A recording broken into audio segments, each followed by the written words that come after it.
मी रुद्रा ठाकूर, इयत्ता दुसरी अ. सर्वप्रथम तुम्हा सर्वांना मराठी दिनाच्या हार्दिक शुभेच्छा. माझ्या गोष्टीचे नाव आहे बैलाचे दूध. बिरबल हा अकबर राजाचा आवडता दरबारी होता.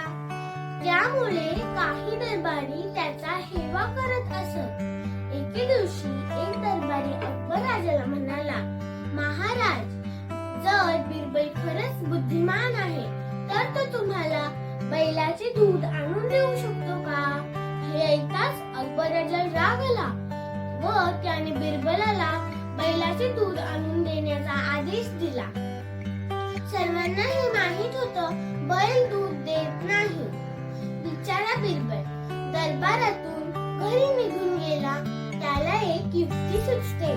ती युक्ती तो त्याच्या मुलीला सांगतो व रात्री त्याची मुलगी शाही विहीवर कपडे धुवायला जाते. तिला तिथे पाहून एक पहारेकरी तिला विचारतो, हे मुली, तू इथे काय करतेस? परंतु ती मुलगी काहीही उत्तर देत नाही. मग तो तिला अकबर राजाकडे घेऊन जातो. व सर्व हकीकत राजाला सांगतो. राजाने मग तिला विचारले, तू एवढ्या रात्री कपडे का धुवत होतीस? तेव्हा ती मुलगी म्हणाली, महाराज, माझ्या वडिलांनी एका बाळाला जन्म दिलाय. त्याला घालण्यासाठी मी हे कपडे धुवत आहे. तर अकबराने विचारले, एक पुरुष कसा काय बाळाला जन्म देऊ शकतो?